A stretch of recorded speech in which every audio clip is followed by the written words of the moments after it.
இது மகிமை நேரம். மகிமை டிவி நேயர்களுக்கு மீண்டும் என் அன்பு கலந்த வாழ்த்துதலை தெரிவித்துக் கொள்கிறேன். நேற்றைய தினம் இன்றைக்கு இயேசு தந்த ரட்சிப்பை நாம் தியானித்து வந்தோம். இன்றைக்கு நாம் தியானிக்க இருக்கக்கூடிய தலைப்பு, இன்றைக்கே இரட்டிப்பான நன்மைகளை எவ்வாறு பெற்றுக்கொள்வது என்று நாம் தியானிக்க இருக்கிறோம். நாம் தியானித்த வசனத்தில் பார்ப்போம் என்றால், நான் இருக்கிறவராகவே இருக்கிறேன் என்று சொன்ன இயேசு கிறிஸ்து உங்களுக்கு ரட்சிப்பை மாத்திரம் அல்ல, இரட்டிப்பான நன்மைகளையும் அவர் தர வல்லமுள்ள தேவனாக இருக்கிறார். இந்த இரட்டிப்பான நன்மைகளை நாம் பெற்றுக்கொள்வதற்கு நம்மை தகுதிப்படுத்தி கொள்ள வேண்டும். என்ன அப்படின்னா, நிறைய பேர் சொல்கிறாங்க, வேத பண்டிதர்கள் அற்புதத்தின் நாட்கள்லாம் முந்தியே முடிஞ்சிருச்சு, அந்த இரட்டிப்பான நன்மைகளெல்லாம் நாம் பெற்றுக்கொள்றதுக்கு பாத்திரவான்கள் அல்ல அப்படின்னு சொல்லி நிறைய பேர் சொல்கிறாங்க. ஆனால் அப்படி இல்லை. ஜீவனுள்ள தேவன், அன்றைக்கு உள்ள தேவன் இன்றும் நம்மிடத்தில் என்ன செய்ய ஜீவிக்கிறார். அதான் உண்மையான சாட்சி. இயேசு கிறிஸ்து இன்றைக்கும் அதே அற்புதங்களையும் அடையாளங்களையும் உங்கள் மத்தியில் செய்ய அவர் வல்லமுள்ள தேவனாக என்ன செய்கிறார், இருக்கிறார்.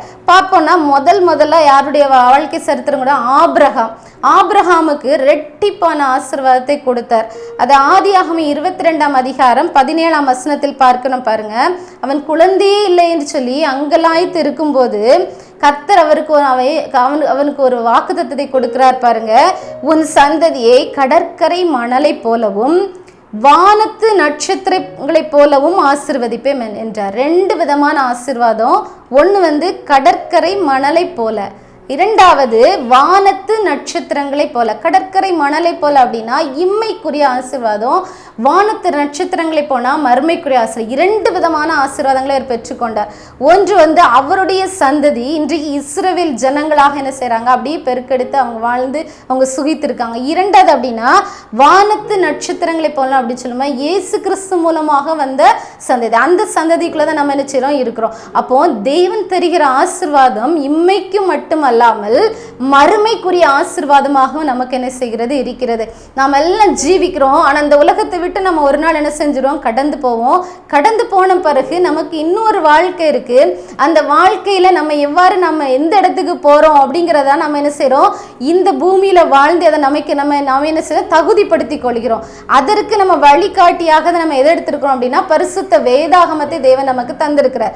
அந்த வேதாகமத்தில் தேவன் கற்றுத்தந்த வசனங்களின்படி நாம் நடக்கும்போது நாம் என்ன செய்கிறோம், மறுமைக்குரிய ஆசீர்வாதங்களை பெற்றுக்கொண்டு இம்மையில் மட்டுமல்ல மறுமையில் நம்மை சந்தோஷமாக மாற்ற அந்த வார்த்தைகள் வசனங்கள் மூலமாக நம்மை வழிநடத்துகிறார். அப்போ ஆபிரகாமின் வாழ்க்கை எடுத்துக்கிட்டோம்னா பலவிதமான பாடுகள், சோதனைகள். 75 வயது வரைக்கும் அவருக்கு என்னெல்ல குழந்தை இல்லை. அவரும் பலவிதமான இடத்துல ஜோமனி இருப்பார். ஆனால் விசுவாசிகளின் தகப்பன் என்று பெயர் கொண்டார். இன்றைக்கு நம்ம ஜெபிக்கிறோம், உடனே ஆசீர்வாதம் கிடைக்கல அப்படின்னா நம்ம என்ன செய்கிறோம், சோர்ந்து போயிருந்தோம். ஆனால் அவர் ஆசீர்வாதத்தையும் சுதந்திரித்து கொண்டார். நேற்றும் இன்றும் என்றும் மாறாதவராய் இருக்கிற இயேசு கிறிஸ்துவிடத்திலிருந்து அந்த ஆசீர்வாதங்களை பெற்று ஒரு சரித்திர தகப்பனாக நமக்கு ஒரு சாட்சியாக இருக்கிறார். அடுத்து பார்த்தீங்கன்னா, முற்பிதாவாகிய யாக்கோபை பாருங்க.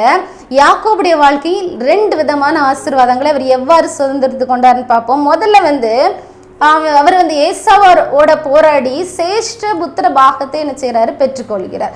அப்போ இம்மைக்குரிய ஆசீர்வாதங்கள் அவன் என்ன செய்யறான், ஒரு நிர்விசாரமாக அதை என்ன செய்யறான், இழந்து போறான். நிறைய நேரம் நம்முடைய சோம்பேறி தரத்தினால நம்ம பெறக்கூடிய ஆசீர்வாதங்கள், முதலாவது பிள்ளைங்களை பார்த்தீங்கன்னா படிப்பு விஷயங்கள்ல நாளைக்கு படிக்கலாம் தள்ளி வச்சு அதுல தேவன் தருகிற ஆசீர்வாதத்தை நம்ம இழந்து போறோம். ரெண்டாவது பார்த்தீங்கன்னா வாலிப பிள்ளைங்களை பார்த்தீங்கன்னா நாளைக்கு பார்த்துக்கலாம், நாளைக்கு அந்த இன்டர்வியூ அட்டன் பண்ணலான்னு சொல்லும்போது அந்த வேலை வாய்ப்பு இழந்துருதாங்க. பெரியவங்களை பார்த்தீங்கன்னா நான் நாளைக்கு இந்த காரியத்தை செய்கிறேன்னு சொல்லி வீட்டுக்கு வரக்கூடிய நன்மையான காரியங்களுக்கு அவங்களே தடையாக இருந்துருதாங்க. அப்போது நாளை என்று தள்ளி போடும்போது அந்த இடத்துல நம்ம என்ன செய்கிறோம், நிர்விசாரமாக இருந்து இம்மைக்குரிய ஆசீர்வாதங்களை நிறைய பேர் இழக்கிறதுக்கு காரணம் நம்மிடத்தில் இருக்கிற ஒரு சோம்பேறித்தனம். இந்த சோம்பேறித்தனத்தை உதறி தள்ளியவனாக யாக்கோபு இருந்தார். அதான் நமக்கு ஒரு சாட்சியின் பாடம். அவர் என்ன செய்கிறாருன்னா சேஷ்ட புத்திர பாகத்தை என்ன செய்கிறாரு, பெற்றுக்கொள்ளார். அது ஒரு இம்மைக்குரிய ஆசீர்வாதம். மறுமைக்குரிய ஆசீர்வாதத்தை பாருங்க. அவர் என்ன, நீர் என்னை ஆசீர்வதித்தால் ஒழிய உம்மை போக விடேன்னு சொல்லி இரவு முழுவதும் என்ன செய்றாரு அப்படின்னா தூதரோடு போராடி, கடவுளோடு போராடி என்ன செய்றாரு, அந்த ஆசீர்வாதத்தை பெற்றுக்கொள்கிறார். அப்போ இரட்டிப்பான நன்மைகளை என்ன செய்றாரு, அவர் பெற்றுக்கொண்டு இன்றைக்கு நம்ம ஜெபிக்கும் போது ஆபிரகாமின் தேவனே, ஈசாக்கின் தேவனே, யாக்கோபின் தேவனே நம்ம என்ன செய்றோம் சொல்றோம். அப்படியே அந்த சரித்திரத்துல அவர் என்ன செய்றாரு, இடம் பிடிக்கிறார். அப்ப நாம என்ன செய்யணும், இம்மைக்குரிய ஆசீர்வாதங்களை அல்ல மறுமைக்குரிய ஆசீர்வாதங்களையும் பெற்றுக்கொள்வதற்கு நம்மை தகுதிப்படுத்தி கொள்ள வேண்டும். அடுத்து பார்த்தீங்கன்னா யோசேப்புக்கு ரெட்டிப்பான நன்மை கிடைக்கி பாருங்க. யோசேப்பின் குமாரன் 2 பேருக்கு என்ன செய்து, எப்ராயிம் மனாசே 2 கோத்திர பிதாக்கள் என்கிற அந்தஸ்தை என்ன செய்றாரு, கர்த்தர் கிடைக்க செய்தார். அப்போ அவர் என்ன செய்றாரு, சிறு வயதுல ரொம்ப கஷ்டப்படுத்தப்படுறாரு, விற்கப்படுறாரு, சிறையில் அடைக்கப்படுறாரு, பண்ணாத தப்புக்கெல்லாம் என்ன செய்றாரு, தண்டனை அனுபவிக்கிறாரு. ஆனா எந்த நாளிலும் அவர் என்ன செய்யல, பாவம் செய்யல. பாவத்துக்கு என்ன செய்றாரு, விலகி ஓடும்போது அவருக்கு ரெட்டிப்பான ஆசீர்வாதங்களை தேவன் என்ன செய்றாரு, கொடுக்கிறாரு. யோபின் வாழ்க்கையை பாருங்க, ரெட்டிப்பான இழந்து போனதை எல்லாவற்றையும் என்ன செய்கிறான், திரும்ப பெற்றுக்கொள்கிறான்.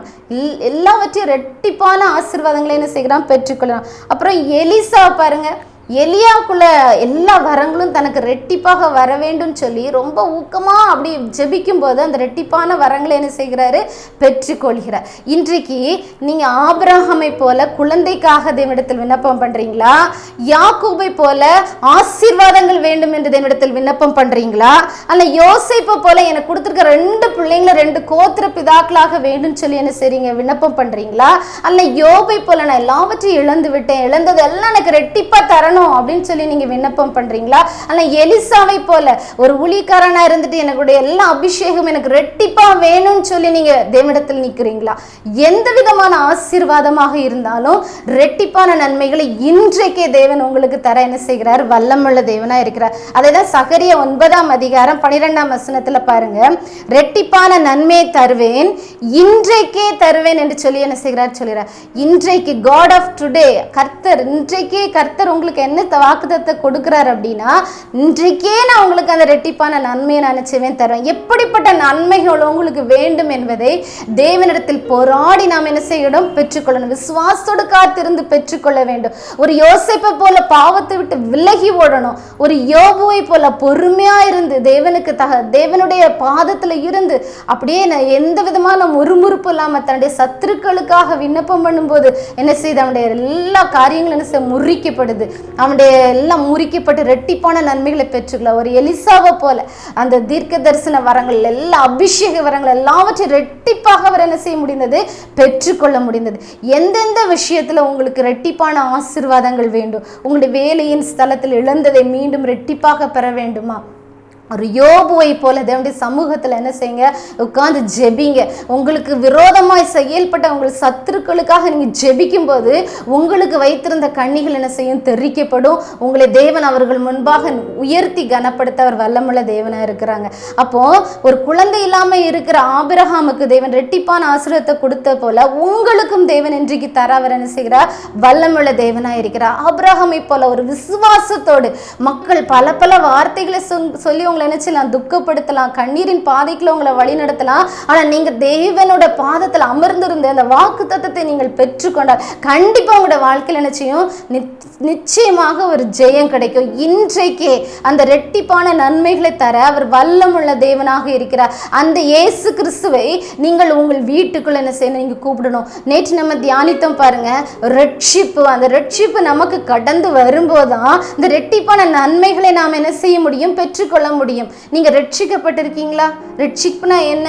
இயேசுதான் மெய்யான தேவன், நான் ஏற்றுக்கொள்கிறேன். நீங்க இன்னும் ஜீவனோடு இருக்கீங்க, நீங்க மரித்தீங்க ஆனாலும் உயிரோடு எழுந்தீங்கன்னு சொல்லி நீங்க விசுவாசிக்கும் போது உங்களுக்கு என்ன கிடைக்கும் அப்படின்னா ரட்சிப்பு கிடைக்கும். இலவசமா தேவன் தர வல்லமுள்ள தேவனாக இருக்கிறார். ஒரு நிமிடம் கண்களை மூடி ஜெபிப்போமா? அன்புள்ள தகப்பனே, இந்த அருமையான வேலைக்காக நம்ம நன்றியோடு துதிக்கிறோம், சோசரிக்கிறோம். இந்த நாளிலும் தகப்பனே அப்பா, அந்த பிள்ளைகள் தகப்பனே இரட்டிப்பான நன்மைகள் எங்களுக்கு பிள்ளைகளுக்கும் வேண்டும் என்று உம்மை நோக்கி விண்ணப்பம் பண்ணுகிறதை நீங்கள் காண்கிறீர் தகப்பனே.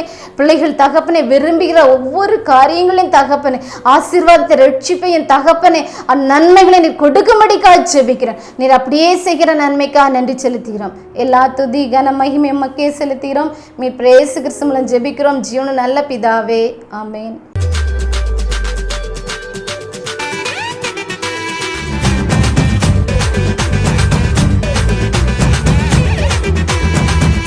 மகிமை மகிமை